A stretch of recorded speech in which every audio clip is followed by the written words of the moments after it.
Investing is a weird thing for me. Like I feel like more and more it's sort of becoming a hobby, than a foundational kind of part of my life. And the problem with investing though is that I look at it a bit different from others. Like for me, I have to invest in order to work, and vice versa. It's a really sort of bizarre thing where like if I'm working in say, I don't know, pick software for now, like I have to also be investing in software because I feel like the two feed on each other. And I found this to be like really important for me. If I can't like look at the stocks of a particular space, then I'm not going to be able to understand my industry and really like get a sense for what I should be doing at my job. Obviously, if your job is simpler, like you're a programmer or something, nothing going on at the other companies in the industry is really going to help you that much. I mean, you might pick up some like best practices or whatever, but if you're sort of a manager or something like that, I think you really do need to know what's sort of going on, working well at some companies and not working well at other companies. And part of that requires like investing requires you to pay attention, pretty close attention to all the things that are going on. So for me, for pharma, it worked really well because I got to study pharma really closely, and I saw that there was this really great success in rare diseases that was working. And I sort of just, I wouldn't say copied that, but I guess I used some of the learnings from that and applied it to my own companies, which worked out really well for me. And I think that, it sort of makes sense that if you understand your industry, you can kind of predict what's going to happen to your peers. Now, some people would say you're wasting your time even worrying about your peers when it's your company that matters the most and the only thing that matters. But I don't know. I think that, it behooves one to, if you have the time to sort of glance at your peers, especially because if you're going to end up doing acquisitions, which almost every company ends up doing in every industry, you probably want to be able to do intelligent acquisitions. So there's really only upside to look at your job, especially as a manager, founder, CEO, something like that, that you sort of have to, glance at your sort of rivals, your peers, and think about them. For me, that's a really fine sort of small group of companies to some extent. So, a broad sort of investing series may or may not be what's best for me. Because if you look at like Jim Cramer's a really good example. I think people know I used to work for Jim a long time ago. And Jim was a really good market commentator because he was an active hedge fund manager. And he's still a good, active sort of market commentator. He's almost to the point where he works just as hard as he did when he had a hedge fund, which is really crazy, right? That amount of work, you don't want to just give like a small effort that people are like, this isn't great. Like if you're going to do a product like a podcast or something, you really want to be great at it. And I think that I hold myself to that kind of high standard. So if I'm going to work on like a podcast or a weekly investing thing, I'm going to put like 10 or 20 or 30 hours into every episode, which, I think other people would just sort of wing it. And I just can't do that. So for me, I don't know, I like to make some high quality stuff, and it's hard to do that if at the current, what I'm up to now. So yeah, if you have a day job, it's really, really hard to keep on top of all the things that are going on in even one small sector. And biotech's not a small sector, obviously, but it's too much work. So, and I have other constituents, responsibilities for those constituents, then I really, really shouldn't be messing around. So, nevertheless, there is some overlap. So you never say never. And it's amazing to me to see how people can really build and create their own sort of media enterprises using the internet.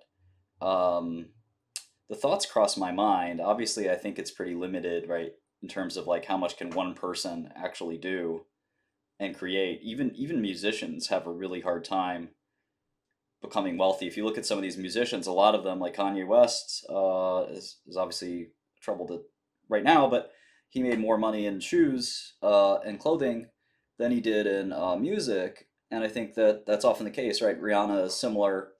Music's almost like an afterthought. And so even for the most successful media people in music and things like that, even actors want to do direct-to-consumer products. Like they're making more money in business than they are in media. So I think this like fame and attention thing is really nice to have. But like if you really want to make a lot of money, media, podcast, stuff like that is not, not the way to do it. if you want to enjoy the fame and the attention, sure, then there's plenty of that. There's so many people I've noticed on Twitter that are really, really successful. They have a couple thousand followers, if that. But they're a zillion times more successful than you've got anonymous accounts, parody accounts that have 1 million followers. That have more. They're not real business people. So we're living in a world of bifurcated value and attention, where you can have tons of attention and no real value other than entertainment value, which is value, but it's not the same thing as like, you could have one of the greatest software developers with 1,000 Twitter followers, or one of the greatest biochemists or whatever, people who could really provide a ton of value. And then, somebody completely useless in my eyes, still has 1 million followers. It's just a funny world that we live in. And I think if you want to prioritize one of those two things, it's pretty obvious which one you'd rather prioritize in my eyes, but to each their own, right? So for me, I think having a podcast and kind of doing all that, like a lot of that just sort of ends up being getting attention. I think to the extent that it can be coupled with like a product or something like that. Like one of the reasons I was really interested in doing an investing podcast series is I was working on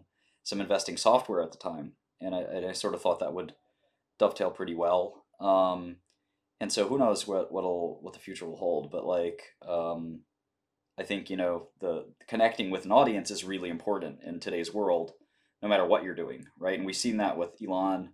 We've seen that with the old T-Mobile CEO, who used to be really out there and seemingly pretty effectively. Like there are ways to sort of connect with your customers and stuff like that could provide sort of a win-win scenario. Do you think Zuck's burning a bit too much cash, though? I don't actually. I think that Zuckerberg is doing an amazing job managing Meta, and I'll go into more detail if you care.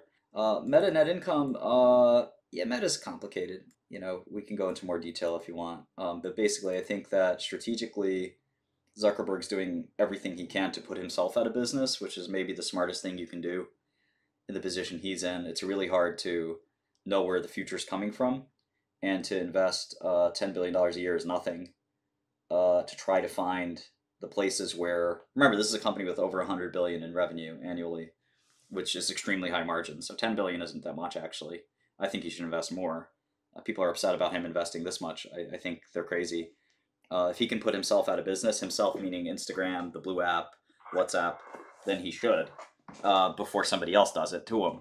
And I think that's the whole idea, is that people think that these assets can last forever, and maybe they will, but you really can't afford to have somebody come out of left field and annihilate you. And in technology, that's always your risk. It's not like Coca-Cola or something like that. Nobody's coming out with Coca-Cola tomorrow that's going to put or a Coca-Cola rival that will put Coca-Cola out of business. But there could be something that puts Facebook out of business. And he's really, really wise to think carefully about what that could be and try to sort of nip everything he can at the bud. The problem is he's not showing much progress for 10 billion. That's true. I think there's more to that Facebook Reality Labs and maybe we know about.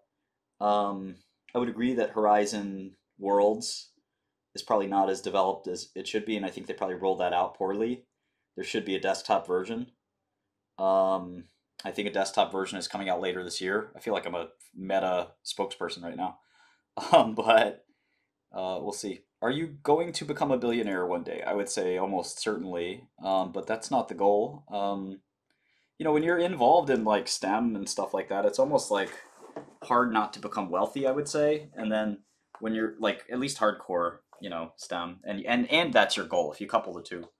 And then if you sort of, I don't know, for me, I don't know, to me, again, the goal is not so much, is it this number or that number? Because if your whole life is spent chasing a number, I think you're going to have a really sad life. I watched this interview with John Carmack just over the last couple days. It's 5 hours long with Lex Friedman. And Lex talked with Carmack about a lot of stuff, but Carmack created the video game called Doom, and Wolfenstein 3D, which basically created the first-person shooter genre, which we still enjoy today, 40 years later. And to me, I mean, what a life, right? I mean, the guy's very rich too, but he's not as rich as Elon Musk or something like that. But what a great life, what an amazing set of accomplishments. And if you think about some anonymous billionaire who's richer than John Carmack, I can name you 50 of them. You've never heard of them. and none of them have had a bigger impact on the world than John Carmack. Who would you idolize more or think had a better life or whatever? Like, and again, assuming you know nothing about their family lives, I think that's pretty obvious to me. So I certainly have gotten old enough and wealthy enough that I'm not focused on optimizing for money. I think that's something it just sort of tends to hit you in the face if you're doing your job well in the STEM world. And I think that's what happened with Carmack, right? He was a programmer. He was so good at what he did. He created a lot of important things. Oculus is another one of them that he helped sort of create, in addition to id Software. So the point is, like, you can't help but, being a partner at id Software, he wasn't even the main business person or anything like that. And then sort of with Oculus too, I mean, the guy just made hundreds of millions of dollars by accident. Not by accident, of course, but just being at the seat of the table, at having a seat at the table. So I think, it just tends to come with the territory in tech. Yeah, there's obviously, like, all open-ended questions. There's a wide variety of possibilities. It's possible it never happens is probably the most interesting part there, because Carmack was actually saying this on his, and remember, this is the guy who helped bring Oculus to bear. I think the way I look at this question is like reductio ad absurdum. Like, let's start with the outcomes and then work our way to the forefront. So there's the obvious outcome of like Ready Player One or something like that, where everybody's wearing one of these things all the time and we're wired in and so forth. Then there's the opposite outcome where nobody uses this stuff, which is basically where we're at now. The actual installed base is really low. Most people don't spend much time on it if they have one. And it's just sort of a parlor trick at the moment. And then there's something in between where maybe everyone has one, but don't spend much time in it, or maybe just let's say business people have it, or artists, or some specialized group of people have it. That's possible as well.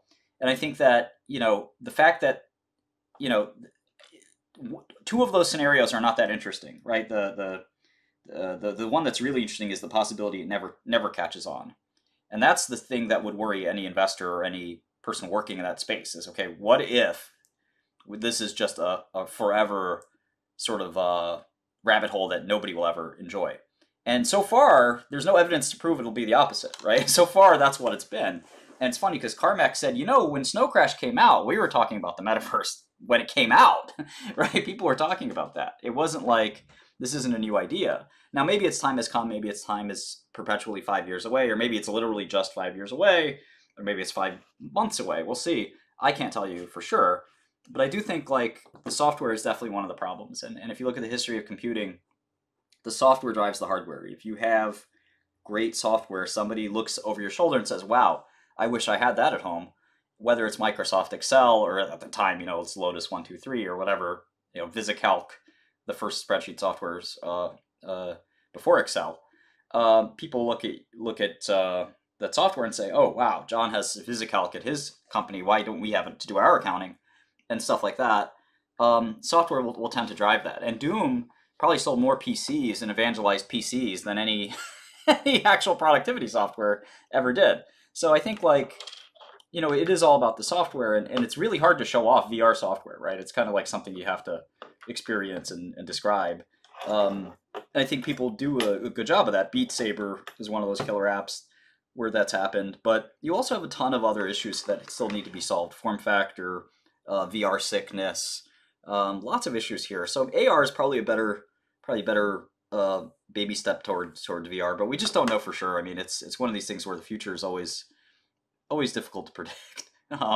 And I wish the best for people in AR and VR, but I also think, like, are there more terrestrial kind of like bets where you don't have to go wrong? For example, where you don't need a lot to go right. For example, if I wanted to start an AR or VR software company tomorrow, I'm making two implicit bets. I'm making the first implicit bet that AR and VR is going to work with or without me, right? Because I don't think my software company, despite what I just said, is likely to really bend the curve of the future. Now, the other option is point is that my own software company has to work. So both have to work. I can be running the best software company ever, but if AR and VR adoption doesn't take place, I lose. And vice versa. AR and VR adoption might take place, but I also, of course, have to have my company succeed. That's not the case in pharma, for instance, where pharma is a big market. You don't have to wait on people to take medicine. People are taking medicine. You just have to run a good pharmaceutical company.